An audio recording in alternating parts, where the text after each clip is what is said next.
Gempa 7,4 magnitudo rusak katedral bersejarah di Kolombia. Iran ibaratkan negosiasi dengan Amerika Serikat seperti gulat dengan babi.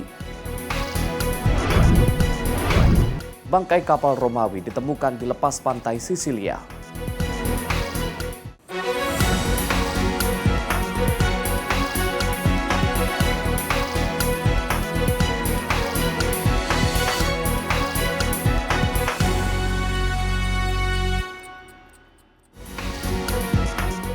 Halo pemirsa, sorotan dunia kembali hadir menemani Anda dengan beragam informasi seputar peristiwa hingga isu global dari berbagai belahan dunia. Bersama saya Arif Rifai, inilah sorotan dunia selengkapnya. Kita awali sorotan dunia edisi kali ini dengan informasi dari Kolombia. Pemirsa, gempa bumi berkekuatan 7,4 magnitudo mengguncang Kolombia. Getaran kuat membuat sejumlah bangunan rusak dan runtuh. Sedikitnya 111 orang tewas dan puluhan lainnya terluka.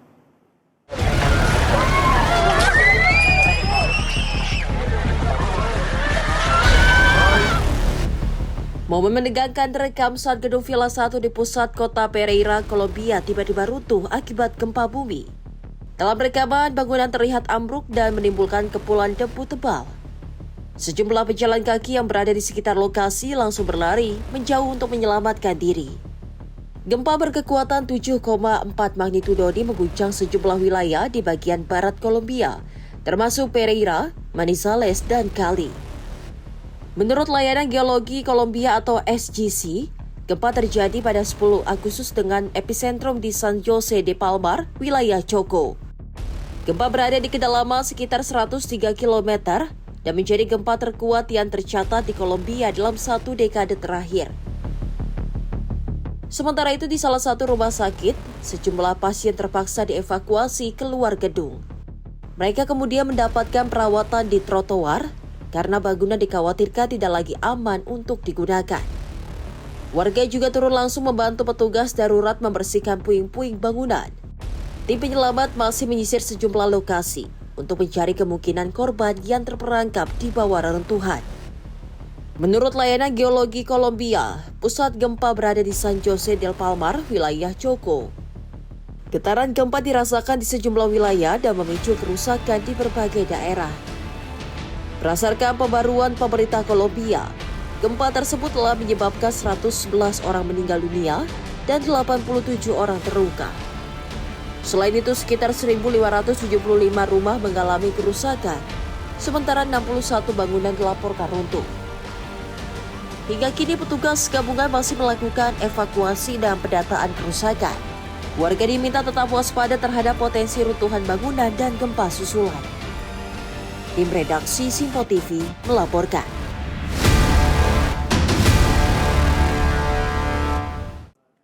Pemirsa, gempa bumi dahsyat berkekuatan 7,4 magnitudo mengguncang Kolombia pada Senin pagi. Getaran kuat menyebabkan kerusakan di sejumlah wilayah termasuk pada Katedral Basilika Metropolitan Bunda Maria Rosario di kota Manizales.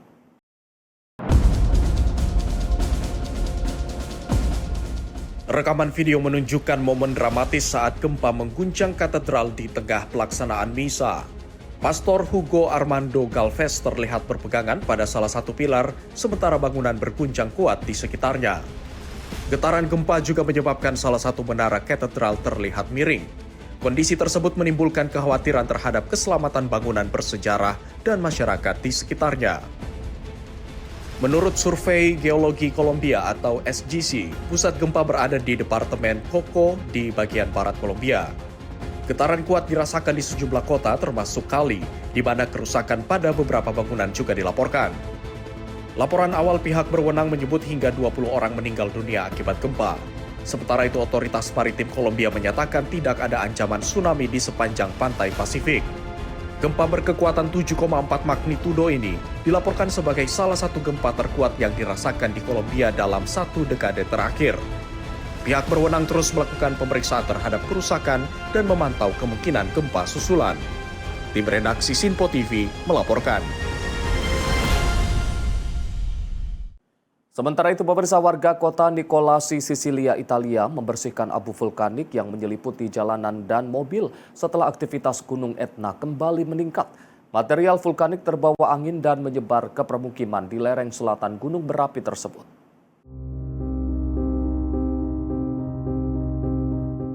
Rekaman video menunjukkan warga menyapu lapisan abu hitam yang menutupi jalan dan membersihkan endapan abu dari mobil yang terparkir. Material yang jatuh tidak hanya berupa abu tetapi juga lapili, yaitu fragmen kecil batuan vulkanik. Qua resistiamo, nonostante siamo abituati alla cenere che cade, è sempre una sorpresa svegliarsi e trovare la macchina piena di cenere. Comunque fa parte anche del vivere sotto un vulcano attivo, diciamo c'è una certa poesia, meno poetico è uscire la mattina con la scopa e pulire macchine e strada, per il resto siamo abituati e andiamo avanti. Bagi warga yang tinggal di sekitar Etna, membersihkan abu vulkanik telah menjadi bagian dari kehidupan sehari-hari. Namun material vulkanik tersebut juga menimbulkan beban tambahan bagi pemerintah daerah yang harus mengumpulkan dan membuang abu dari berbagai ruas jalan. Dall'emergenza alla consuetudine con la ricaduta di sabbia vulcanica che chiaramente comporta una serie di difficoltà per i cittadini e anche per l'amministrazione che deve occuparsi della raccolta, soprattutto quella della sede stradale che va poi conferita in discarica, mentre per l'altra, quella raccolta dai cittadini nei propri cortili, quindi molto più pulita, può essere utilizzata e riutilizzata per altri scopi. Gunung Etna yang dikenal sebagai gunung berapi paling aktif di Eropa mengalami peningkatan aktivitas dalam beberapa hari terakhir. Letusan disertai semburan abu vulkanik dan air mancur lava yang memengaruhi sejumlah wilayah di sekitarnya. Aktivitas Etna juga berdampak pada operasional bandara Catania Fontana Rossa. Abu vulkanik memengaruhi wilayah udara di sekitar bandara sehingga kedatangan pesawat ditangguhkan hingga pukul 17 waktu setempat. Pihak berwenang terus memantau perkembangan aktivitas gunung dan kondisi cuaca. Tim redaksi Sinpo TV melaporkan. Pemirsa, Gunung Purace di wilayah Cauca, Kolombia kembali menunjukkan peningkatan aktivitas vulkanik. Letusan yang terjadi memuntahkan kolom abu dan gas setinggi sekitar 3.400 meter di atas kawah, serta menimbulkan dampak bagi masyarakat sekitar. Semburan abu dan gas vulkanik tampak membumbung tinggi dari kawah Gunung Purace. Warga melaporkan terdengar suara gemuruh keras disertai hujan abu yang turun di sejumlah permukiman. Otoritas meteorologi menyatakan suhu udara yang tinggi, kondisi cuaca kering dan angin dari arah selatan berpotensi memperluas penyebaran abu ke kawasan permukiman di sekitar gunung. Hujan abu juga dilaporkan mulai mengganggu aktivitas pertanian. Para petani mengaku hasil panen stroberi terus tertutup abu vulkanik sehingga harus dibersihkan berulang kali. Kondisi ini menyebabkan penurunan hasil panen sekaligus menambah beban pekerjaan. Todos los días uno lava la fresa, pongamos uno la lava, pero al otro día amanece lo mismo, está muy cargada de ceniza, estamos perdiendo el fruto, toca que estar lavando, más trabajo y nos está afectando. Para cosechar también la salud, nos afecta bastante las matas y el agua, pues que también está poca para poder estar lavando. Selain merugikan sektor pertanian, masyarakat setempat menyebut dampak erupsi juga mulai terlihat pada kesehatan warga dan hewan ternak. Kasus gangguan pernapasan dan penyakit kulit dilaporkan meningkat, sementara ternak mengalami gangguan pencernaan akibat mengkonsumsi pakan yang tercemar abu. Sumber air dan berbagai tanaman pertanian juga dilaporkan terdampak. Durante la emisión que ha habido del volcán de cenizas ya hemos hecho una caracterización sobre el impacto que hemos tenido. De las 17 veredas, 36 grupos comunitarios, tenemos identificados 5 veredas, cerca de 11 grupos comunitarios donde pues la gente vive y tiene sus cultivos de pan coger, su ganado, sus fuentes también donde consume el agua, y pues tenemos esa afectación en todo sentido de la contaminación. El páramo también, parte de la montaña, todo está gris, y pues como vemos y podemos notar también el aire está pesado pues por el tema de los gases que emanan del volcán Purace. Badan Penanggulangan Bencana Kolombia menghimbau warga menggunakan masker dan tidak memasuki kawasan yang telah ditetapkan sebagai zona terlarang karena adanya ancaman gas beracun, abu vulkanik, dan bahaya lain akibat aktivitas gunung api. Sementara itu, status siaga merah terhadap potensi kebakaran hutan masih diberlakukan di lebih dari 30 wilayah administratif di kawasan Kaukah. Tim redaksi Simpo TV melaporkan. Sementara itu dari Filipina, pemirsa, sebuah jembatan lokal di Ilocos Sur, Filipina Utara runtuh setelah berhari-hari diguyur hujan deras. Arus sungai yang menguat akibat monsun barat daya atau Mahagat menghantam struktur jembatan hingga terbelah menjadi dua.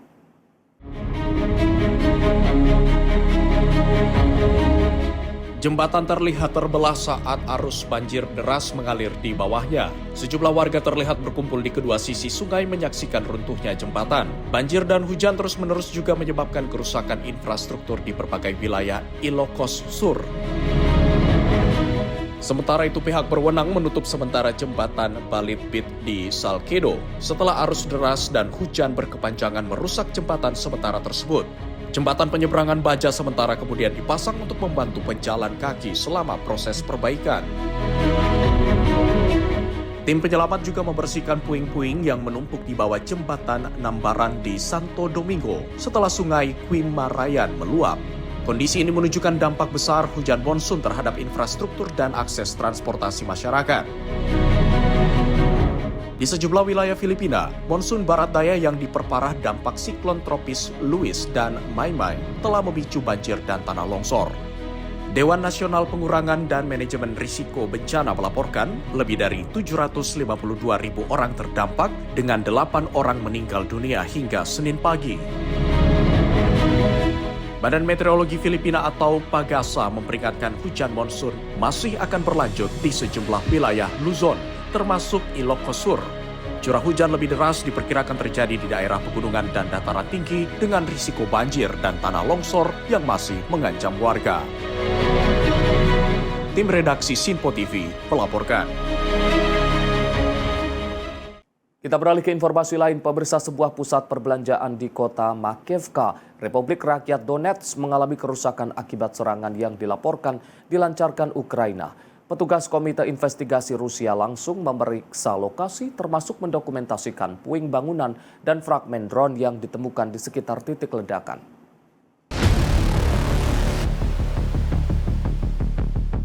Kerusakan terlihat di sejumlah bagian pusat perbelanjaan di Makevka, Republik Rakyat Donetsk, setelah serangan yang disebut terjadi pada malam hari. Petugas Komite Investigasi Rusia terlihat mengambil foto dan memeriksa bagian bangunan yang rusak. Petugas juga menemukan fragmen yang diduga berasal dari drone serang jenis fixed wing buatan luar negeri. Sejumlah fasilitas penyimpanan dan mobil yang berada di sekitar lokasi ledakan turut mengalami kerusakan. Petugas mengatakan informasi terkait tingkat kerusakan dan jumlah korban masih dalam proses verifikasi. Kepala Republik Rakyat Donetsk, Denis Pushilin, menyatakan serangan terjadi pada malam hari dari Minggu hingga Senin. Ia menyebut salah satu toko peralatan besar di wilayah tersebut mengalami kerusakan. Pasca serangan, akses lalu lintas di sebagian jalan utama Makevka ditutup. Penutupan berlaku di Jalan 250 Anniversary of Donbass Avenue, mulai dari jembatan di atas sungai Smolyanka hingga checkpoint Chaikinsky. Hingga berita ini diturunkan, pihak Ukraina belum memberikan komentar terkait serangan tersebut. Sebelumnya, Kiev berulang kali membantah menyerang warga sipil maupun target sipil. Serangan ini terjadi di tengah konflik Rusia-Ukraina yang telah berlangsung sejak Februari 2022. Moskow melancarkan operasi militer setelah mengakui kemerdekaan Republik Rakyat Donetsk dan Republik Rakyat Lugansk. Moskow menyebut langkah tersebut dilakukan untuk menjamin status khusus kedua wilayah, serta mendorong Ukraina untuk menyatakan diri netral dan tidak bergabung dengan NATO. Sementara itu, Ukraina menyebut tindakan Rusia sebagai invasi. Pemerintah Ukraina kemudian memberlakukan darurat militer dan mobilisasi umum, sementara Uni Eropa dan Amerika Serikat memberlakukan sejumlah sanksi terhadap Moskow. Tim redaksi Simpo TV melaporkan.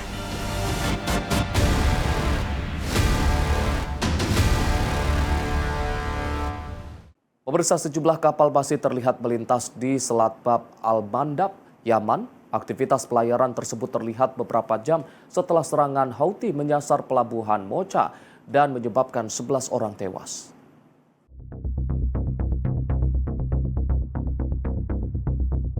Rekaman udara memperlihatkan sejumlah kapal berlayar di perairan Bab al-Mandab dekat Pulau Mayun.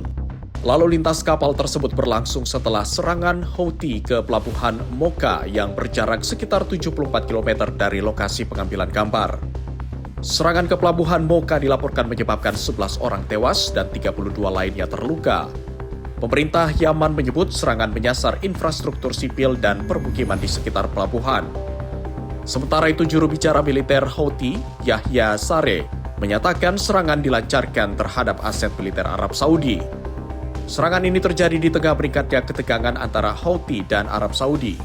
Sebelumnya, Houthi menyatakan blokade laut terhadap Arab Saudi dan mengancam akan meningkatkan serangan. Eskalasi terbaru ini menandai berakhirnya gencatan senjata yang telah berlangsung selama 4 tahun di tengah konflik Yaman. Meski serangan terus terjadi, aktivitas pelayaran di Selat Bab al-Mandab masih terlihat berlangsung. Selat ini merupakan salah satu jalur pelayaran strategis yang menghubungkan Laut Merah dengan Teluk Aden. Tim redaksi Sinpo TV melaporkan.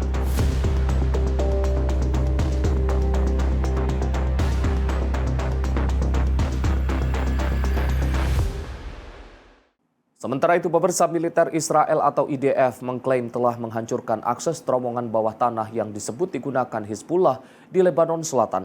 Serangan itu disebut dilakukan sebagai bagian dari operasi militer di wilayah yang diklaim Israel sebagai zona keamanan.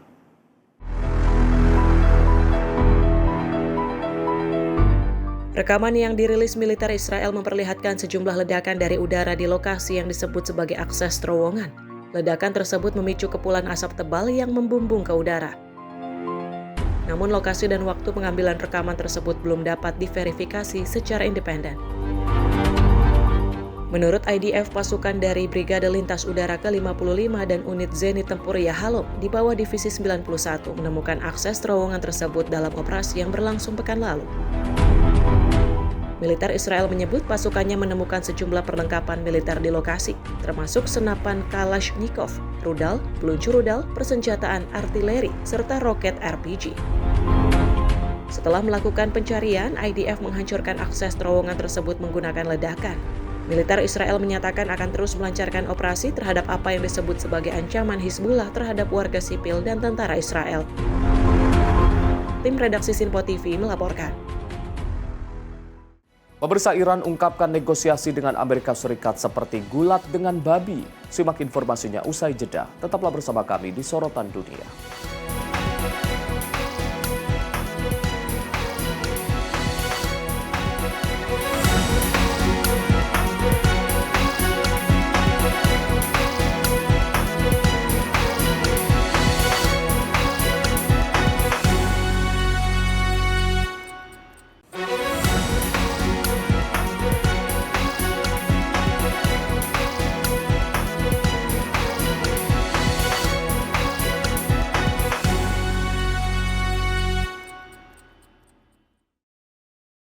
Pemirsa, Anda kembali menyaksikan Sorotan Dunia. Informasi kami lanjutkan.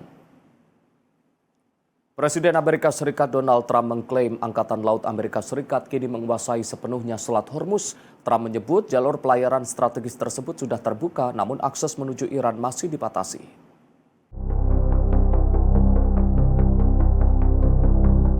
Berbicara kepada jurnalis di Washington DC, Trump menyatakan Amerika Serikat masih mengizinkan kapal tertentu melintas di Selat Hormuz. Namun kapal yang menuju Iran disebut tidak diizinkan melintas. We're taking a lot of shit. It's open now. Look, the only one that has control of the Strait of Hormuz right now is the United States Navy. We have a blockade that's been infallible. It's a steel wall. And we let people in that we want to let in, and those people come in, and they've been coming in and they're going out. So it's actually open now. We do not let them go into Iran. They're not admitted into the strait to go to Iran. But it's open for others. Now, a little bit complex because they will, on occasion, drop a mine, and we find the mines. You know, we've mine swept the entire strait, as you probably maybe heard, maybe you didn't hear. But we control the strait 100%. Now, can they make trouble? Yeah, they can make trouble. But they're broke. They have no money. You know, Iran is broke, totally broke. and they're not paying their soldiers. They have inflation of 300% as of last night. I heard 309%. So we'll see what happens. But they've been bad for, they say 47, it's actually 50 now. 47, they've been saying it for 3 years. But for 50 years, they've been the bully of the Middle East. What they've done is terrible. They've killed hundreds of thousands of people. They've killed people, they've wounded and maimed people with the legs, the arms, with the roadside bomb is their bomb. They're very proud of it. And now they're paying a price. Pernyataan tersebut disampaikan di tengah ketegangan terkait status Selat Hormuz. Sementara itu, Trump juga mengklaim Iran kini menghadapi tekanan ekonomi berat. Tim redaksi Simpo TV melaporkan. Sementara itu, Presiden Iran Masoud Pezeshkian mendorong dibukanya kembali perundingan dengan Amerika Serikat. Pezeshkian menilai momen saat ini merupakan peluang terbaik untuk mencapai kesepakatan, tentunya dengan tetap mempertahankan hak-hak Iran.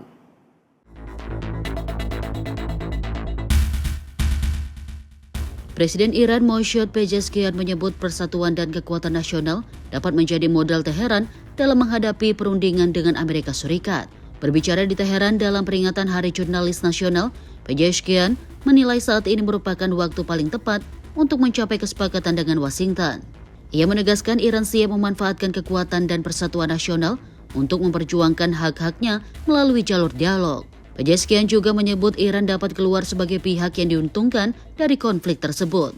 Pezeshkian sekaligus mempertahankan memorandum kesepahaman Islamabad yang dimediasi Pakistan. Namun ia menuduh Amerika Serikat belum berhasil membangun kepercayaan yang dibutuhkan untuk melanjutkan perundingan. Memorandum tersebut ditandatangani secara elektronik oleh Pezeshkian dan Presiden Amerika Serikat Donald Trump pada 17 Juni. Kerangka sementara itu mencakup penghentian permusuhan, pembukaan kembali Selat Hormuz, serta masa 60 hari untuk berunding kesepakatan yang lebih luas. Namun hingga kini belum ada kesepakatan final yang tercapai. Menteri Luar Negeri Iran Abbas Araghchi pada 9 Agustus menyatakan Teheran belum melakukan negosiasi langsung dengan Washington. Pesan antara kedua pihak masih disampaikan melalui pihak perantara. Sementara itu, Iran dan Oman juga tengah membahas pengaturan pelayaran melalui Selat Hormuz, salah satu isu utama dalam ketegangan antara Iran dan Amerika Serikat. Washington sendiri terus mendorong Teheran untuk mencapai kesepakatan. Donald Trump sebelumnya menyebut perundingan sebagai kesempatan terakhir bagi Iran untuk mencegah eskalasi serangan Amerika Serikat. Trump menyebut pembahasan sebaiknya diawali dengan persoalan Selat Hormuz sebelum berlanjut pada program nuklir Iran. Tim redaksi Simpo TV melaporkan. Pemirsa, ketegangan antara Iran dan Amerika Serikat kembali memanas. Juru bicara Kementerian Luar Negeri Iran, Ismail Baqai, menyindir Washington dengan mengibaratkan negosiasi kedua negara seperti gulat dengan babi. Juru bicara Kementerian Luar Negeri Iran, Ismail Baqai, melontarkan pernyataan tajam terhadap Amerika Serikat dalam konferensi pers mingguan di Teheran pada hari Senin waktu setempat. Baqai mengibaratkan upaya bernegosiasi dengan Washington seperti gulat dengan babi. Menurutnya, dalam situasi seperti itu, terkena lumpur menjadi bagian dari pertarungan yang dipaksakan. Pernyataan tersebut merespons pernyataan Presiden Amerika Serikat Donald Trump yang sebelumnya mengibaratkan negosiasi dengan Iran seperti permainan catur. Trump menyebut Washington saat ini masih melakukan negosiasi secara terbatas dengan Teheran, sambil menilai proses tersebut sebagai permainan strategi antara kedua pihak. Baqai kemudian mengambil perumpamaan Trump tersebut dan menyebut Iran sebagai pemain catur profesional. Pernyataan ini muncul di tengah saling bantah antara Teheran dan Washington mengenai status perundingan. Trump sebelumnya mengatakan negosiasi dengan Iran akan kembali berlangsung, namun Teheran berulang kali membantah bahwa perundingan langsung telah dimulai. Selain isu nuklir dan hubungan bilateral, Iran dan Oman juga terus membahas persoalan pelayaran di Selat Hormuz. Selat Hormuz merupakan salah satu jalur perdagangan dan energi terpenting di dunia. Ketegangan di kawasan ini berdampak langsung terhadap keamanan pelayaran dan pasokan energi global. Hingga kini belum ada kesepakatan final yang dapat mengakhiri kebuntuan antara Iran dan Amerika Serikat. Tim redaksi Simpo TV melaporkan. Kita beralih ke informasi lain. Pemirsa, Jepang memperingati 81 tahun tragedi bom atom di Nagasaki. Perdana Menteri Jepang Sanai Takaichi menegaskan tragedi Hiroshima dan Nagasaki tidak boleh pernah terulang. Ia juga menyerukan pentingnya mempertahankan ingatan tentang dampak senjata nuklir.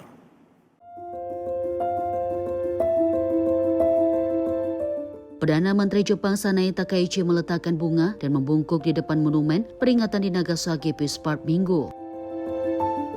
Upacara digelar untuk memperingati 81 tahun serangan bom atom Amerika Serikat ke kota Nagasaki pada 9 Agustus 1945.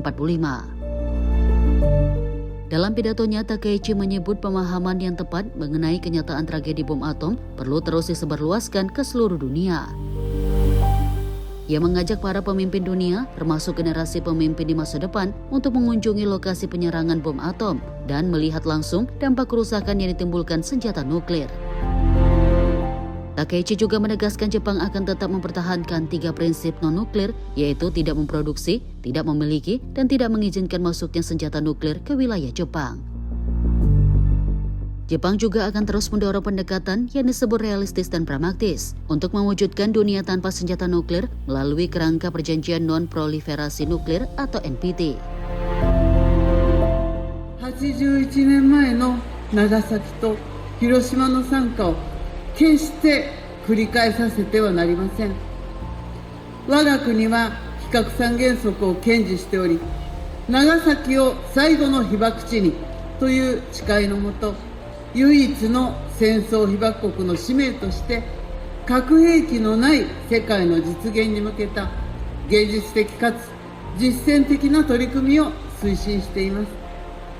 先般の核兵器不拡散条約 NPT 運用検討会議は厳しい国際安全保障環境の下での開催となりましたが、我が国は被爆地の方々の思いを伝えながら NPT の維持強化に向けた結束を各国に呼びかけました。今後も広島アクションプランに基づき一歩一歩着実に努力を積み重ねていく決意です。世界に被爆の実相の正確な理解を広めていくことの重要性はますます高まっています。世界中の指導者や未来のリーダーに被爆地訪問を呼びかけ、被爆の実相に触れていただくことで核兵器使用の惨禍に関する記憶を継承していく取り組みを続けてまいります。 Para peserta upacara kemudian mengheningkan cipta selama 1 menit pada pukul 11:02 waktu setempat. Waktu tersebut menandai saat bom atom meledak di atas Nagasaki pada 9 Agustus 1945. Serangan tersebut menelan korban jiwa sekitar 70.000 orang hingga akhir 1945. Tragedi Nagasaki terjadi hanya 3 hari setelah bom atom dijatuhkan di Hiroshima. Sementara itu, upacara peringatan 81 tahun bom atom Nagasaki dihadiri perwakilan dari 98 negara dan Uni Eropa. Tim redaksi Sinpo TV melaporkan. Pemirsa, sejumlah migran terlihat berdesakan menyeberangi laut di lepas pantai Dunkirk, Prancis untuk naik ke perahu karet menuju Inggris. Aksi ini menjadi gambaran resiko penyeberangan Selat Inggris yang masih terus terjadi.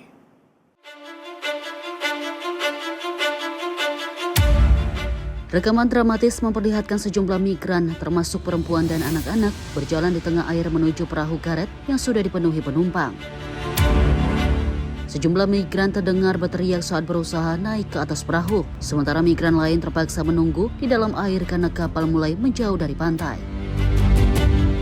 Pantai utara Prancis, terutama di sekitar Dunkirk dan Calais, masih menjadi salah satu titik keberangkatan utama bagi migran yang berusaha mencapai Inggris melalui Selat Inggris. Penyeberangan umumnya dilakukan menggunakan perahu kecil yang penuh sesak. Kondisi ini meningkatkan risiko kecelakaan, terlebih Selat Inggris merupakan salah satu jalur pelayaran tersibuk di Eropa. Sementara itu, sejumlah migran kembali ke pantai Dunkirk, Prancis setelah berusaha menyeberangi Selat Inggris menuju Britania. Sejumlah kendaraan darurat tampak berjaga di sekitar lokasi, sementara para migran bergerak menjauhi garis pantai. Petugas penyelamat Prancis dan Inggris pun berulang kali diterjunkan untuk menangani insiden yang melibatkan perahu migran. Untuk menekan penyeberangan ilegal, Prancis dan Inggris memperkuat kerjasama pengamanan di pantai utara Prancis.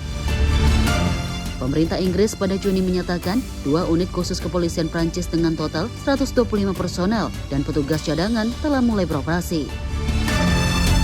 Unit tersebut ditugaskan membubarkan kelompok migran, memburu penyelundupan manusia, serta mencegah keberangkatan perahu menuju Inggris. Langkah ini merupakan bagian dari kesepakatan baru Inggris dan Prancis yang ditandatangani pada April. Inggris menyiapkan investasi sekitar 500 juta pound untuk memperkuat penegakan hukum di wilayah utara Prancis. Di tengah upaya pengetatan pengawasan, isu migrasi juga memicu gelombang protes, anti-migrasi, dan aksi tandingan pro-migrasi di Inggris. Pemerintah Inggris terus mengklaim berupaya menekan angka migrasi bersih. Sementara data pemerintah yang dirilis Juli menunjukkan hingga 30 Juni, sebanyak 1.087 orang telah dikembalikan ke Prancis. Di sisi lain, 1.117 orang telah dipindahkan secara legal dari Prancis ke Inggris. Tim redaksi Sinpo TV melaporkan. Puluhan demonstran menghancurkan papan tanda di luar gedung administrasi distrik pemerintahan transisi Suriah di Kobani pada Senin. Aksi tersebut terjadi setelah muncul laporan kekerasan terhadap pengungsi Kurdi yang kembali ke daerah asal mereka.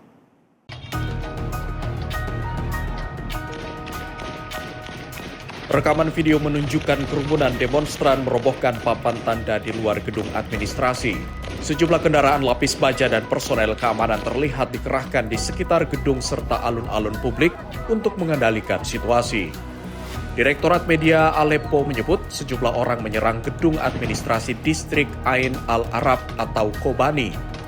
Pihak keamanan internal kemudian memperkuat kehadiran mereka di kota tersebut untuk memulihkan ketertiban. Pihak berwenang juga memperlakukan jam malam sementara dengan alasan untuk melindungi warga dan menjaga keamanan. Aksi protes meletus sebagai bentuk solidaritas terhadap keluarga-keluarga Kurdi yang kembali ke Ras Al Ain setelah muncul laporan sejumlah warga yang kembali mengalami serangan dan pelecehan.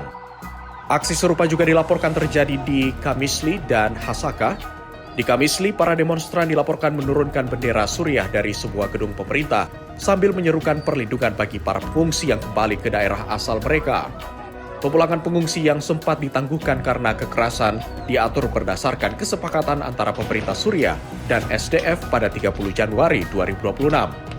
Kesepakatan tersebut mencakup integrasi lembaga sipil dan militer yang berafiliasi dengan pemerintahan otonom ke dalam lembaga negara, serta jaminan hak-hak sipil dan pemulangan pengungsi ke daerah asal mereka. Tim redaksi Sinpo TV melaporkan.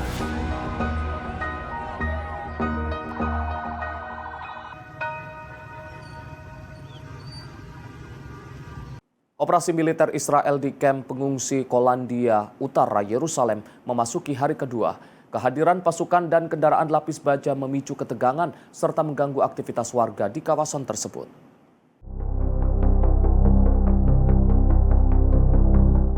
Personil militer Israel terlihat berpatroli di sejumlah jalan kamp pengungsi Kolandia. Pasukan memeriksa kendaraan dan menghentikan warga yang melintasi kawasan tersebut. Seorang pemilik toko, Abu Eyad Al-Shawamrah, mengatakan tokonya dirobohkan oleh pasukan Israel pada pagi hari. Menurutnya 6 toko hancur, termasuk beberapa yang disewakan kepada penyewa. الساعة 7 الصبح هدوه هنا أول في وجه الله شو بدنا نعمل اللي من الله منيح 6 محلات في مستأجرين 25 عيلة قطعوا رزقتهم لا بدهم يعطوا رخص ولا بدهم يعطوا إشي وممنوع تحط طب أرضك ملكك حرام. Militer Israel menyatakan operasi ini bertujuan menumpas aktivitas terorisme, menegakkan hukum, dan menangkap orang-orang yang masuk dalam daftar pencarian. Sementara itu, kantor berita Palestina Wafa melaporkan sejumlah toko di dekat pos pemeriksa militer Kolandia turut dirobohkan. Jalan utama di kawasan tersebut juga ditutup, sehingga lalu lintas lumpuh. Bulan Sabit Merah Palestina menyatakan sedikitnya 10 orang mengalami luka dalam bentrokan. Mereka juga menuduh pasukan Israel menghalangi petugas medis menjangkau sebagian korban. Operasi ini menyusul perintah Menteri Pertahanan Israel, Israel Katz, yang meminta militer menyiapkan pengambilan kamp pengungsi lain di tepi barat setelah operasi di Jenin, Tulkarm, dan Nur Shams. Kalandia disebut menjadi salah satu lokasi yang dipertimbangkan. Tim redaksi Simpo TV melaporkan. Pemirsa, bangkai kapal Romawi ditemukan di lepas pantai Sisilia. Simak informasinya usai jeda. Sorotan dunia segera kembali.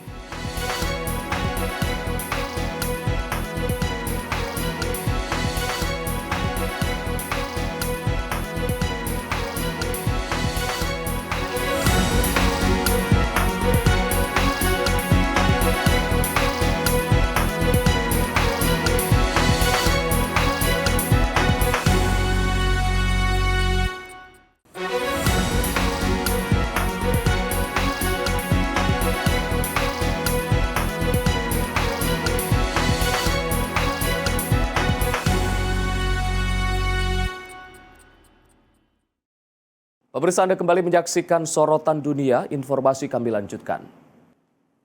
Pemirsa, temuan emas yang dilaporkan di County West Pokot, Kenya memicu demam perburuan emas di desa Sheparor. Warga berdatangan dan menggali tanah berharap mendapatkan hasil untuk menambah penghasilan.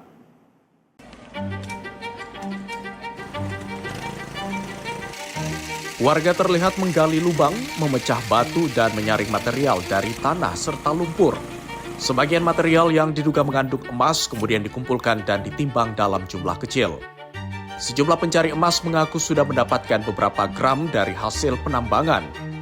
Bagi warga, temuan ini menjadi harapan baru di tengah hasil panen jagung yang menurun. Sasa nikipata mingi, si nasaidia nyumbani na maneno ya shule tena. Watoto wanasoma, nami naenda gold nasaidia watoto school fees na nyumbani tena. Demam emas juga mendorong aktivitas ekonomi di desa Keparor. Pedagang mulai datang menjual makanan dan berbagai kebutuhan kepada para pencari emas. Sementara itu lonjakan jumlah pendatang juga menambah tekanan terhadap ketersediaan air, sanitasi, dan fasilitas dasar di desa tersebut. Tim redaksi Simpo TV melaporkan.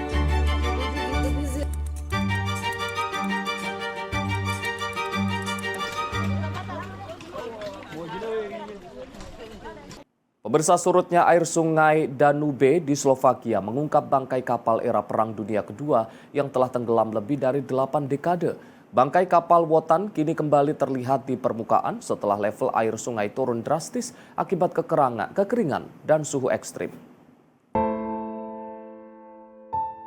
Bangkai kapal Wotan kembali muncul di permukaan sungai Danube dekat Medvedov, Slovakia Selatan. Bagian lambung baja kapal yang telah berkarat tampak menonjol dari perairan dangkal di dekat perbatasan Slovakia dan Hungaria. Sejumlah perahu masih terlihat melintas di sekitar bangkai kapal yang kini mudah terlihat akibat surutnya air sungai. Menurut perusahaan pengelola air Slovakia, Wotan tenggelam pada September 1944. Kapal yang saat itu berlayar ke arah hulu menabrak ranjau magnetik yang dijatuhkan pasukan sekutu dalam operasi Gardening. Wotan dibangun di Linz, Austria pada 1929. Kapal ini awalnya digunakan untuk mengeruk endapan pasir dan kerikil serta membantu menjaga jalur pelayaran di Sungai Danube. Dalam Perang Dunia Kedua, kapal tersebut kemudian digunakan untuk kepentingan militer Jerman, termasuk dalam tugas mendeteksi ranjau. Surutnya air Danube juga mengungkap sejumlah sisa perang lain di sepanjang aliran sungai. Di Slovakia, otoritas sebelumnya menemukan dan memindahkan ranjau Inggris yang belum meledak dengan bobot sekitar 700 kg. Sementara di Serbia, puluhan kapal Jerman dari armada Laut Hitam era Nazi juga kembali terlihat. Kapal-kapal tersebut sengaja ditenggelamkan pasukan Jerman pada 1944 saat mundur dari serbuan pasukan Uni Soviet. Beberapa bangkai kapal di Serbia diduga masih menyimpan bahan peledak dan amunisi. Di wilayah lain, surutnya sungai Danube bahkan mengungkap temuan dari masa yang jauh lebih lama, termasuk tulang mamut di Bulgaria dan sepeda motor militer Jerman di Hungaria. Sungai Danube merupakan sungai terpanjang kedua di Eropa dan mengalir melalui atau berbatasan dengan 10 negara. Kekeringan parah dan suhu tinggi yang melanda Eropa Tengah dan Timur dalam beberapa bulan terakhir membuat permukaan air Danube turun drastis. Kondisi ini tidak hanya mengganggu aktivitas pelayaran, tetapi juga membuka kembali jejak sejarah yang selama puluhan tahun tersembunyi di dasar sungai. Tim redaksi Simpo TV melaporkan. Sementara itu, pemirsa, penemuan arkeologi bawah laut mengungkap bangkai kapal Romawi berusia sekitar 2100 tahun di lepas pantai Sisilia, Italia. Bangkai kapal ditemukan bersama ratusan amfora kuno yang diduga pernah digunakan untuk mengangkut berbagai komoditas. Rekaman memperlihatkan tim penyelam berangkat menggunakan kapal dari Mazara del Vallo sebelum turun ke dasar laut untuk meneliti situs penemuan. Di dasar laut, ratusan amfora atau kendi tanah liat kuno terlihat berserakan di sekitar sisa-sisa bangkai kapal. Seorang penyelam juga terlihat berenang melintasi bangkai kapal yang terendam. Bangkai kapal ditemukan sekitar 3 mil dari Mazara del Vallo pada kedalaman 46 meter di bawah permukaan laut. Penemuan ini terungkap setelah pihak berwenang menerima informasi mengenai keberadaan bangkai kapal tersebut. Menteri Kebudayaan Italia Alessandro Giuli menyebut penemuan ini sebagai salah satu penemuan arkeologi bawah laut paling penting dalam beberapa tahun terakhir. Berdasarkan hasil awal, kapal tersebut diperkirakan berasal dari antara abad kedua hingga pertama sebelum Masehi. Pada masa itu, amfora banyak digunakan untuk mengangkut berbagai jenis barang, termasuk anggur. Para peneliti kini terus mendokumentasikan dan mempelajari bangkai kapal untuk mengungkap lebih banyak informasi mengenai usia, muatan, dan sejarah perjalanannya. Penelusuran juga diharapkan dapat memberikan gambaran tentang jalur perdagangan kuno di kawasan Mediterania yang kemungkinan pernah dilalui kapal tersebut. Sementara itu, pihak berwenang Italia menyiapkan langkah perlindungan terhadap situs arkeologi bawah laut ini agar bangkai kapal dan artefak di sekitarnya tetap terjaga untuk penelitian lebih lanjut. Tim redaksi Simpo TV melaporkan. Pemirsa, sebuah sumur pertanian di Gujarat, India mendadak menjadi tujuan warga setelah air di dalamnya bergelombang dan berputar tanpa didahului gempa. Fenomena misterius ini membuat warga berdatangan untuk menyaksikan langsung kondisi tersebut.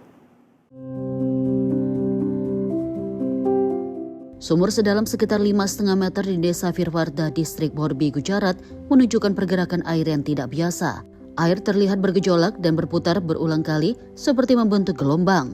Fenomena tersebut dikabarkan mulai terjadi pada 2 Agustus. Warga dari sejumlah desa di sekitar lokasi pun datang untuk melihat langsung, bahkan sebagian terlihat menyelam ke dalam sumur dan mengabadikan momen tersebut. Pergerakan air bahkan sempat membuat warga khawatir akan terjadinya gempa. Terlebih fenomena tersebut terjadi selama beberapa jam pada sore hari. Sejumlah pejabat dari Rajkot, Morbi hingga Gandhinagar kemudian datang ke lokasi untuk memeriksa fenomena tersebut. Pemeriksaan awal juga dilakukan oleh ahli geologi, sementara tim peneliti air tanah diminta melakukan kajian lebih mendalam. Otoritas turut berkonsultasi dengan Institute of Seismological Research di Gandhinagar. Hasil pemantauan sejauh ini tidak menunjukkan adanya aktivitas seismik yang dapat menjelaskan pergerakan air di dalam sumur. Salah satu dugaan yang kini dikaji berkaitan dengan curah hujan monsun yang tinggi di Gujarat. Pengisian kembali air tanah secara cepat diduga dapat mendorong udara yang terperangkap di dalam celah batuan dan pori-pori tanah, sehingga memicu gelembung serta gerakan air di permukaan. Meski demikian, penyebab pasti fenomena ini masih menunggu hasil penelitian lebih lanjut. Untuk sementara, sumur misterius ini terus menarik perhatian warga sekaligus menjadi objek penelitian para ahli. Tim redaksi Simpo TV melaporkan. Pemirsa, sebuah sinkhole raksasa tersembunyi di pegunungan Guizhou, Tiongkok Barat Daya, dikenal dengan nama Huaga Tiankeng. Lubang raksasa tersebut membentuk cekungan berdinding terjal dengan kedalaman mencapai 300 meter.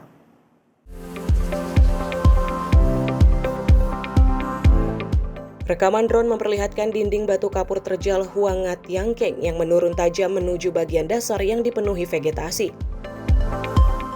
Pepohonan dan rerumputan terlihat menutupi dasar sinkhole. Sejumlah kambing dan seekor sapi juga terlihat merumput di sekitar bagian tepian yang berbatu. Skala sinkhole terlihat jelas dari udara dengan bukaan yang membentang di antara pegunungan di sekitarnya. Dalam bahasa Mandarin, Tiankeng berarti lubang langit. Istilah ini merujuk pada cekungan raksasa berdinding terjal yang umumnya terbentuk di kawasan batuan karbonat. Menurut UNESCO, Tiongkok memiliki sekitar 2/3 dari kurang lebih 300 Tiankeng yang telah teridentifikasi di seluruh dunia. Tiangkeng terbentuk selama jutaan tahun ketika air mengikis batuan yang mudah larut dan membentuk sistem gua serta aliran air bawah tanah. Seiring waktu, atap gua bawah tanah yang berukuran sangat besar dapat runtuh, membentuk cekungan raksasa di permukaan. Pemerintah kota Liu Panshui mengklasifikasikan Huaga Tiangkeng sebagai dolina runtuhan raksasa. Sinkhole ini terbentuk pada batuan karbonat yang berasal dari periode karbon tengah dan karbon atas. Huaga Tiangkeng memiliki kedalaman antara 200 hingga 300 meter, dengan bukaan terpanjang mencapai sekitar 700 meter. Luas mulut sinkhole diperkirakan mencapai sekitar 354.900 meter persegi. Pemerintah Liu Panshui menyebut, bukaan tersebut sebagai yang terbesar dari jenisnya di Tiongkok dan termasuk salah satu yang terbesar di dunia. Huaga Tiangkeng berada di kawasan Kars luas di Guizhou dan Tiongkok Barat Daya. Kawasan ini terbentuk akibat proses erosi air terhadap batuan yang mudah larut selama jutaan tahun hingga menciptakan gua sistem air bawah tanah dan cekungan raksasa berdinding terjal. Tim redaksi Sinpo TV melaporkan. Pemirsa, masyarakat Gadi Akra, Ghana merayakan festival Homowo dengan berbagai tradisi dan ritual budaya. Festival tahunan ini menjadi momen untuk mengenang para leluhur sekaligus meneguhkan identitas masyarakat Ga. Perayaan Homowo diisi dengan tarian tradisional, prosesi, musik, serta berbagai ritual yang diikuti para pemimpin tradisional dan masyarakat. Salah satu ritual utama adalah menyiapkan dan menaburkan kepokpoi, makanan tradisional yang menjadi bagian penting dalam perayaan Homowo. Festival ini memiliki makna khusus bagi masyarakat Ga karena menjadi momen untuk mengenang para leluhur dan merayakan kehidupan serta warisan budaya yang diteruskan antar generasi. Homowo is our festival and it is the time set aside to remember our ancestors, our forefathers. So every year is special to us. And this is our new year. This is the Christmas for the Gans.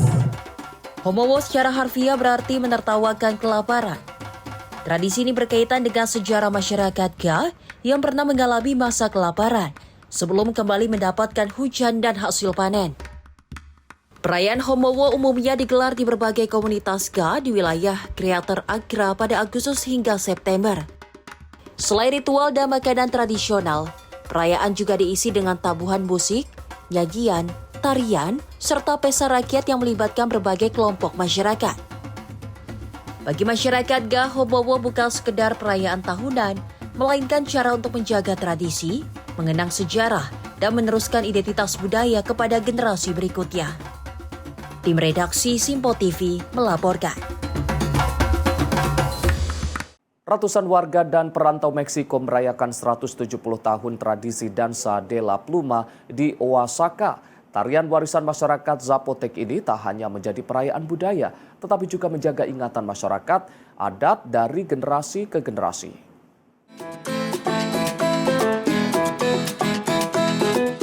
Iringan musik tradisional dan gerakan tari memeriahkan Santa Ana del Valle, Oaxaca, Meksiko, saat warga merayakan 170 tahun dansa de la pluma. Anak-anak hingga orang dewasa tampil mengenakan pakaian tradisional dan hiasan kepala khas. Perayaan ini dihadiri perwakilan dari 8 komunitas, termasuk anak-anak keluarga Meksiko yang tinggal di Amerika Serikat. Sejumlah penari muda bahkan kembali ke Oaxaca untuk menjalani komitmen selama 3 tahun sebagai penari, sekaligus mengenal lebih dekat daerah asal orang tua mereka. Salah satunya Adier Gutierrez yang mengaku bangga dapat menjadi salah satu tokoh utama dalam tarian tersebut, yakni Moctezuma. Bagi masyarakat Zapotec, dansa de la pluma memiliki makna religius dan politis. Tarian ini menggambarkan peristiwa penaklukan Meksiko oleh Spanyol dari sudut pandang masyarakat adat dengan tokoh seperti Moctezuma dan Hernán Cortés.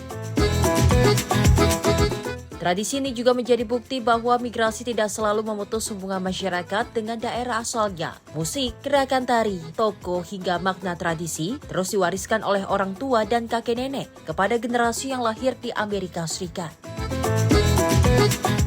Menurut Institut Antropologi dan Sejarah Nasional Meksiko, Danza de la Pulma merupakan tarian ritual yang menggabungkan unsur pra-Spanyol dan kolonial.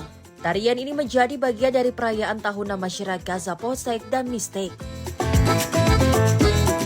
Hingga kini Danza de la Pulma terus dilakukan sebagai salah satu cara masyarakat adat Meksiko mempertahankan warisan budaya, sekaligus meneruskan ingatan sejarah kepada generasi berikutnya. Tim redaksi Simpo TV melaporkan. Sementara itu ribuan warga memadati kota Xichang, Tiongkok untuk merayakan Festival Obor Yi 2026. Api unggun dan obor menyala menerangi langit malam diiringi tarian dan berbagai pertunjukan budaya suku Yi.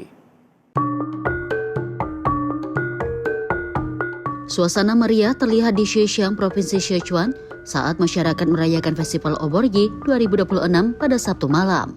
Warga tampak bergandengan tangan dan menari membentuk lingkaran di sekitar api unggun. Sebagian lain mengangkat obor menyala ke arah langit, sementara perempuan mengenakan pakaian tradisional suku Yi. Bagi masyarakat Yi, api memiliki makna penting dalam kehidupan dan kebudayaan mereka. Salah seorang peserta, Li, menyebut api dalam festival ini memberikan semangat baru dan harapan akan kehidupan yang lebih baik. Ia mengibaratkan nyala api unggun sebagai simbol kehidupan yang terus berkembang, semakin makmur dan penuh harapan. Suku Yi merupakan salah satu kelompok etnis minoritas utama di Tiongkok dengan komunitas yang banyak tersebar di wilayah barat daya negara tersebut. Dalam tradisi Yi, api menjadi bagian penting dalam berbagai ritual dan perayaan. Festival Obor pun menjadi momen untuk mempererat kebersamaan melalui tarian, musik, serta perayaan bersama. Festival Obor Yi 2026 di Liangshan dimulai sejak 19 Juli dengan 98 kegiatan budaya dan pariwisata yang digelar di 17 kabupaten dan kota. Puncak perayaan Malam Obor di Xianxiang digelar pada 8 Agustus di sepanjang Aerospace Avenue. Acara diisi tarian massal, pertunjukan seni tradisional, serta pesta api unggun. Festival tahunan ini menjadi salah satu perayaan budaya terbesar masyarakat Yi di Liangshan, sekaligus menjadi ajang untuk melestarikan tradisi dan memperkuat identitas budaya mereka. Tim redaksi Simpo TV melaporkan. Pemirsa, informasi tadi sekaligus menutup sorotan dunia edisi kali ini. Saya Arif Rifai, mewakili seluruh kru yang bertugas mengucapkan terima kasih atas kebersamaan Anda. Sampai jumpa.